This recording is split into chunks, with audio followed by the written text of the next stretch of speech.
Okay, our topic is statistical methods for quality control and improvement.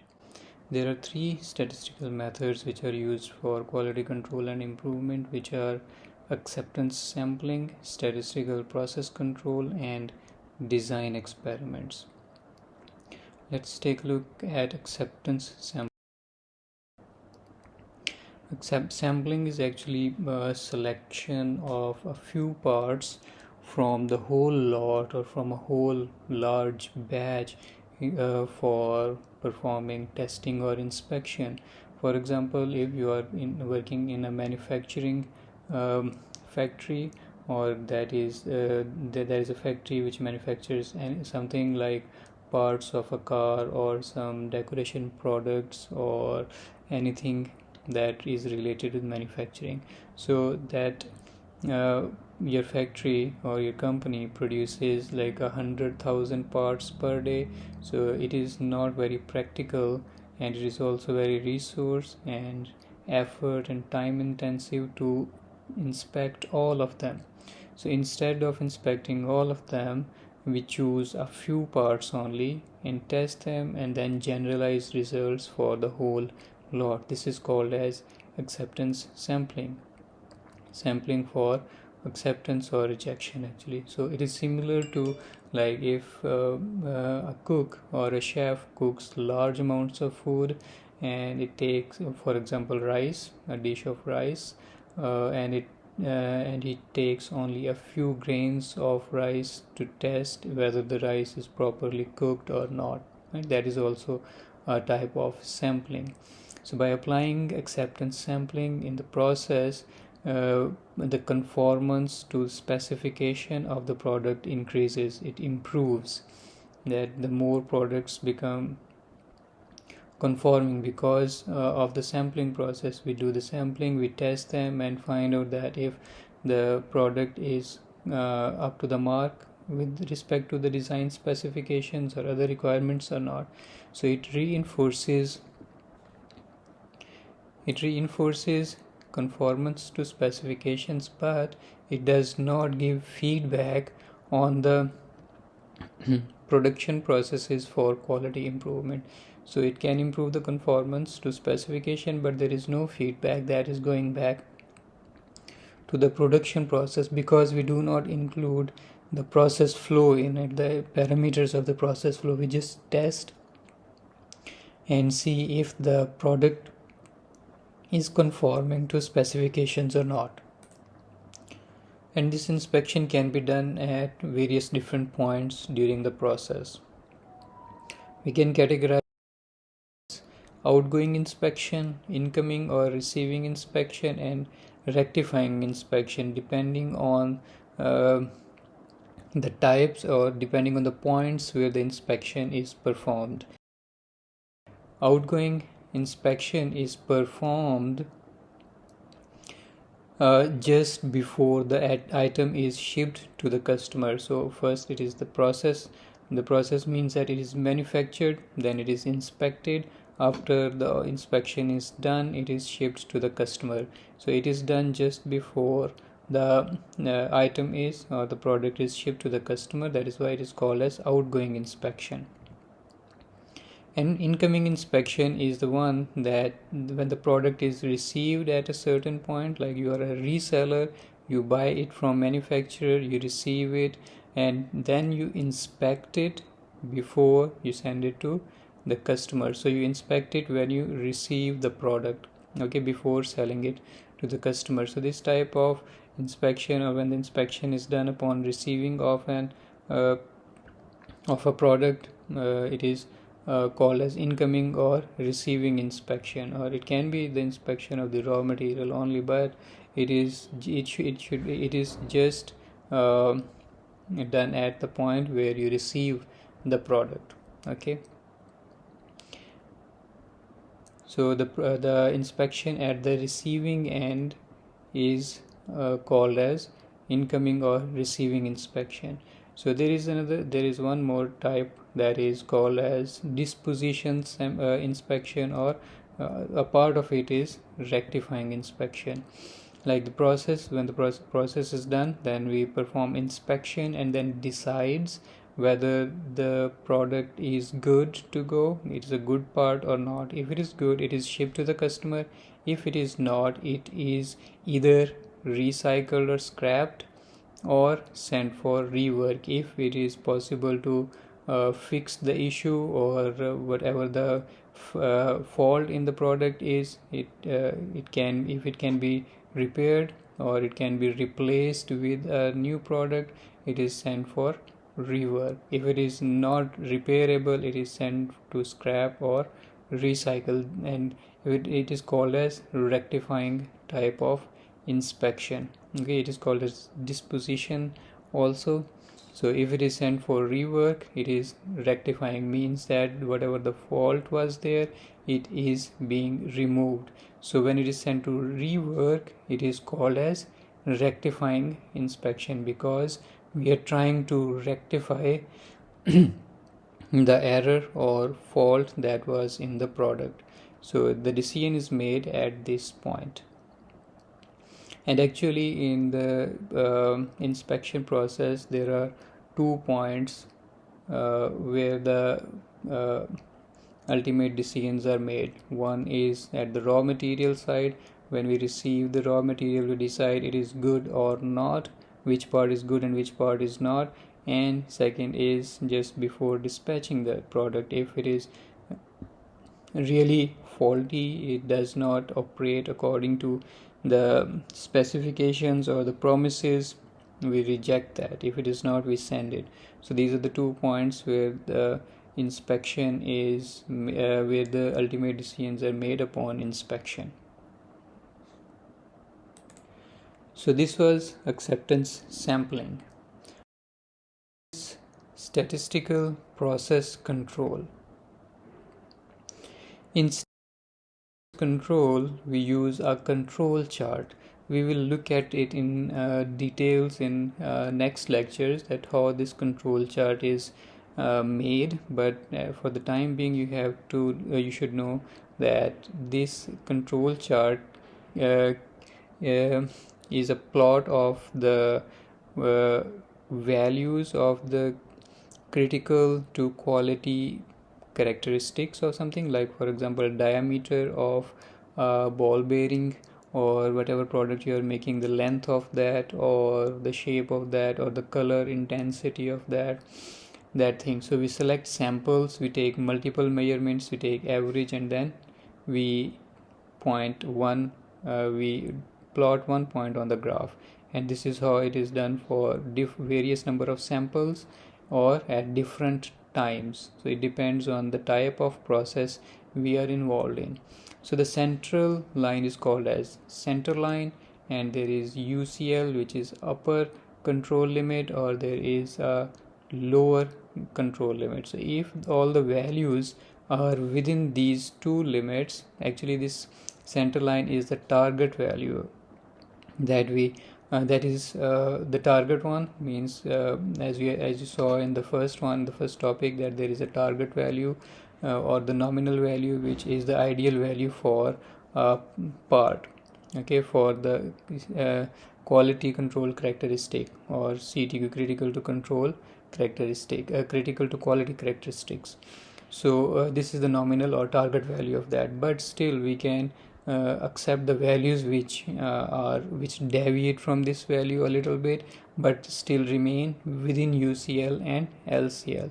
So if these values remain within these 2 lines, the control or the process is considered as a control process. So if these values go beyond it, we have to do some measures, or we need to make some modifications in the process, so that these values which were outside these lines can come within these lines, okay, within this region. So if all the values remain within this region, the process is called as a controlled process, and this is what always desired.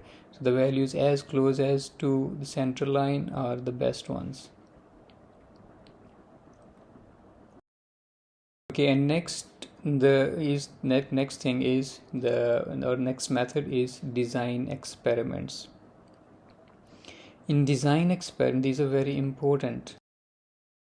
That it is normally it is an offline quality control method, because it is not done during the process, it is done separately, it is done offline. So because it can be it can use SPC or a statistical process control like the previous one, the control chart, in order to monitor the effect of different factors of the process on the critical to quality characteristic of the product. Okay, so it discovers key variables are the input variables where when the product is being manufactured. So the effect of those variables that influence critical to quality characteristics. Okay, so not all variables influence characteristics, only a few. Means we have to find out which variables influence the value of those characteristics, means which variable are responsible for change in or for the variation in the diameter of a ball bearing, or thickness of something, or the shape or the color intensity of products. Okay, so we this during means we design an experiment in which we discover the key variables or important variables which influence the critical to quality characteristics. So once we know that, we can control the values, or we can control those variables which are controllable variables. There are controllable and uncontrollable variables. So the ones which are controllable, we control them in order to reduce the variability in critical to quality characteristics. Okay, and it is done by using an SPC or statistical process control chart uh, uh, to monitor the variation in critical to control characteristic values in response to change in the variables.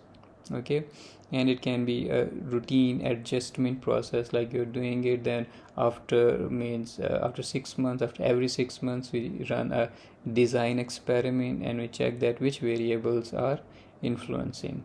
So these variables are discovered like this by systematically varying the control variables. So in all experiments we do it like this. When we know there are several different types of variables and we want to find out the influence of that variable, we keep one variable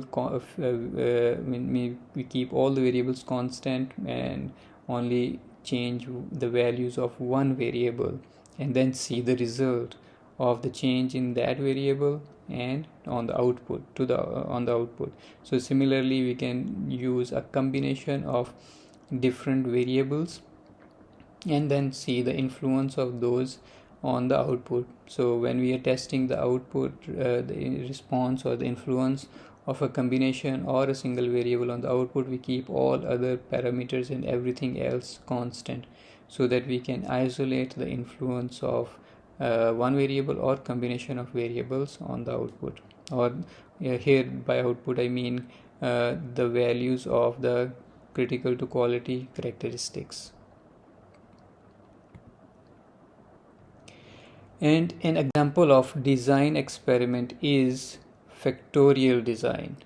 Factorial design is a type of design experiment that uses all possible combinations of the variables and test their influence or their effect on the output of or the quality to control characteristics.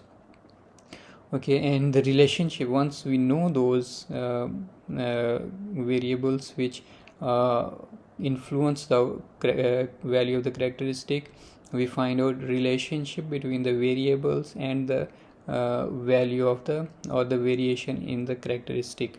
For example, we observe the effect of temperature on the diameter or thickness of the ball bearing or a disc or a cylinder that we were making. So in order to draw a combination, means if the temperature in the manufacturing temperature increases, what is the effect on thickness. Does it increase or decrease, or the diameter, or whichever characteristic we are monitoring. So once we know the variable and the values of that, then we draw a relationship between them, and the relationship can be drawn using regression analysis or time series analysis. So you will find out how this works when we get into these type of analysis. And there are two types. There are two examples for a factorial design. There are 2 factors and 3 factors. For simplicity, 2 factors is the one that has only 2 factors in it. Again, then we find out, then we test all possible combinations of those 2 factors on the output characteristic. And then 3 factors, in which we monitor the combination of different values of 3 factors and test the output. So I will explain on the next slides that how 2 factors and 3 factors is laid down. Here this is 2 factors, x1 and x2. Maybe this x1 can be one of the factors, maybe temperature, and x2 is pressure. So these both are controllable, because we can test only controllable factors. If there are uncontrollable factors, there is no reason testing them, because we cannot control them. So and we also assume that x1 and x2, these 2 factors, have only 2 values. x1 has low value or high value. Similarly, x2 has low value and a high value. This is for simplicity, because if there are many values, it will start to get complicated and difficult to understand. So for simplicity, both of these parameters, both of these factors have only 2 values, either high or low. And since they have 2 values each, there can be 4 combinations. So at this point, x2 is low and x1 is also low.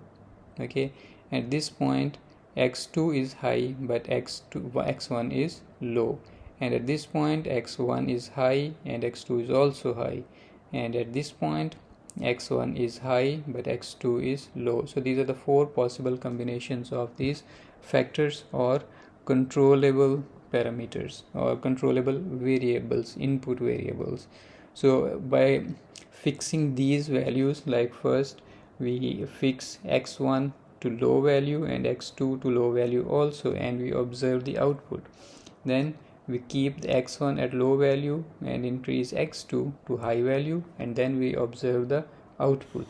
And similarly here we keep the x1, we change the x1 value to high and x2 value to low, and then we observe the output. And similar is the case for this one. Let's look at 3 factors. Let us consider there those 3 controllable factors are represented with x1, x2 and x3 like this, and they also have only 2 values each, low value or high value, like this. At this point x1, x2 and x3 all are low. Here x1 is high and x2 and x3 are low. Here x2 is high, x1 and x3 are low. Here x3 is high, but x1 and x2 both are low. Now let's look at their combinations.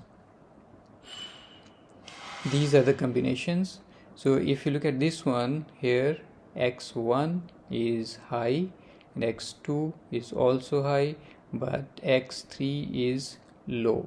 Okay, so this is high, high, low, and here x3 is high, x2 is also high, but x1 is also high. So sorry, x1 is low here.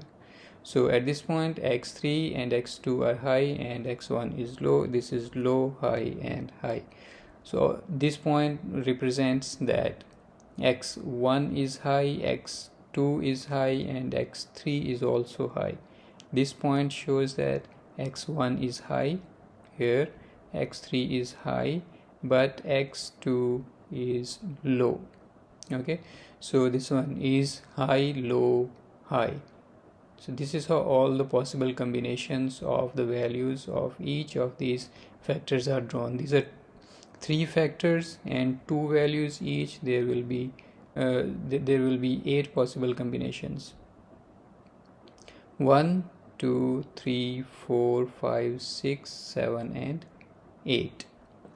So on the output it is observed, for example, like this, that this t represents a target value. You remember that CL, or the center line, that is the target or nominal value. This is the value that we want for each part. But since there are variations, there are inevitable and uncontrollable variations in the process, so the values can deviate a little bit away from this target value. So the distribution is like this. Most of the parts, this high point at T means that most of the parts are conforming parts. They conform to specifications, and as you move away, the number of parts which are going away from the target value is decreasing. So most of the parts lie within this region, right? So on the other part, this combination is for this point where x1, x2 and x3 all are low values. And then at this value, at this combination where x1 is high and x2 and x3 are low, we observe this is a deviation. See, the target value is here, but the whole graph is shifted here, means most of the parts are lying in this region. This is a poor performance, because so it means that this combination is producing parts which are very few of them are conforming to the specifications. And in this also the same, most of the parts lie in this region and very few close to the target value.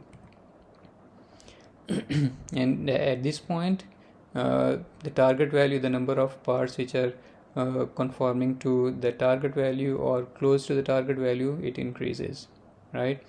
And here this graph, and this graph. So out of all of these graphs, by looking at their shape and their height, we can see that different combinations of x1, x2 and x3 values are resulting in different outputs, right? So out of all these, which one is most suitable for us, which is most desirable? You can pause it and think of your own, and then come back and see which one can be that. Here, this is the most acceptable or the desirable one, because this graph has the highest peak at T. So most of the parts are conforming to T, okay, and very few are deviating from it. Here the graph height was low, here the graph height is very large. So this is the largest, and it is conforming, it is just above T, okay, while this is also high, but this is deviating from T. T is here, means that this is the target value, but most of the parts are, the measurements of most of the parts is in this region. So these are, most parts are in this region, which are non-conforming. It will increase the non-conforming parts.